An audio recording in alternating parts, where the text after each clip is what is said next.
ഇപ്പോൾ അതിൻ്റെ ശേഷം 2000 വർഷങ്ങൾ പിന്നിടുമ്പോൾ അവരുടെ ഈറ്റുനോവ് ആരംഭിക്കാൻ ഇനി അധിക സമയമില്ല എന്ന് ലോക സംഭവങ്ങൾ നോക്കിയാൽ മനസ്സിലാകും.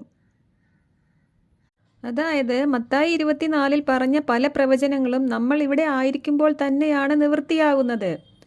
എന്നാൽ അവരുടെ 70th വീക്കിൽ അല്ലെങ്കിൽ അവരുടെ അവസാനത്തെ ആ 7 വർഷത്തെ മഹോപദ്രവ കാലത്തിൽ മാത്രമാണ് നമ്മൾ ഇവിടെ ഇല്ലാതിരിക്കുക. അതിനു മുൻപുള്ള പല പ്രവചനങ്ങളും ഇപ്പോൾ നടന്നുകൊണ്ടിരിക്കുകയാണ്. ഈ പ്രവചന നിവൃത്തികൾ എല്ലാം കണ്ട് റാപ്ചർ ഏറ്റവും അടുത്തിരിക്കുന്നു എന്ന് മനസ്സിലാക്കാൻ ഭാഗ്യം ലഭിച്ച ഒരു കാലഘട്ടത്തിലാണ് നമ്മൾ ജീവിച്ചുകൊണ്ടിരിക്കുന്നത്. അതുകൊണ്ട് മിസ്റ്ററുടെ ഇടയിൽ പ്രോഫസി നടക്കാൻ പാടില്ല എന്നൊരു നിയമം ഇല്ലെന്നും യോഹന്നാൻ നമ്മളെ കാണാൻ പാടില്ല എന്നൊരു നിയമം ഇല്ലെന്നും മനസ്സിലാക്കുക. ഇതെല്ലാം ദൈവത്തിൻ്റെ ഓരോ രക്ഷാകര പദ്ധതികളാണ്. 1-ാം നൂറ്റാണ്ടിൽ ഇത് രണ്ടും ഒരേ സമയം പ്രസംഗിച്ച